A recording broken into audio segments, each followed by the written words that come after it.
There's nothing from 2015 because of the Melbourne promotional trip. From 2014.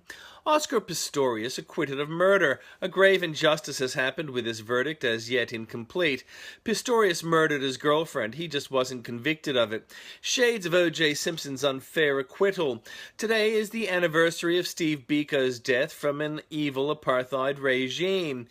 Injustice is injustice for all time. One feels for Reeva's loved ones. A cohabiting couple must be assumed to be aware of each other's presence.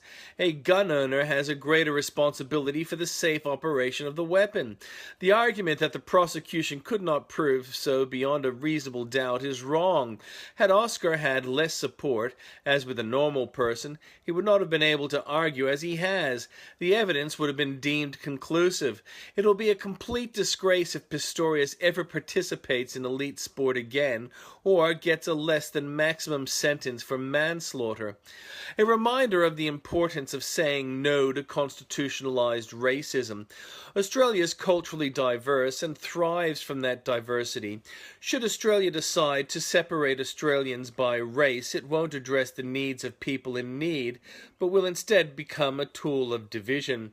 There are no admirable apartheid regimes anywhere in the world or in history.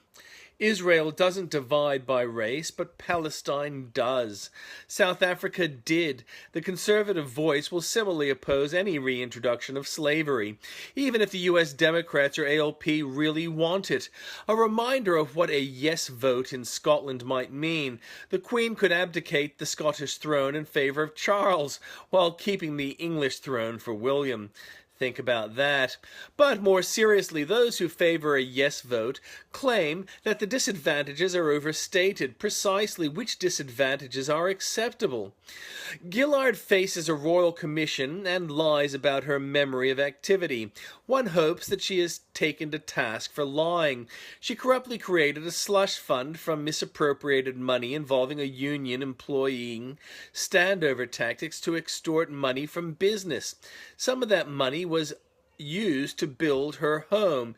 Yet there is no one ever who forgot anything getting caught for theft when they were young and naive. It becomes foundational to their character. And so it is with Gillard, a thief and liar. By way of contrast, Arthur Sinodinos is fronting the corrupt body of the ICAC again. Sinodinos has not been accused of doing anything wrong, but is believed to be thought guilty by the ICAC of being a Liberal member. Mr. Sinodinos, are you now or have you ever been a member of the Liberal Party? Meanwhile, incompetent state ALP member Nick Lalich has posed next to a street named after him. A car park might have been more appropriate, although the only reason why there are now some more car parks in his electorate is thanks to a campaign initiated by Day Lee. ALP leadership in New South Wales deny their constituents to force a PUP candidate into a campaign as an ALP member.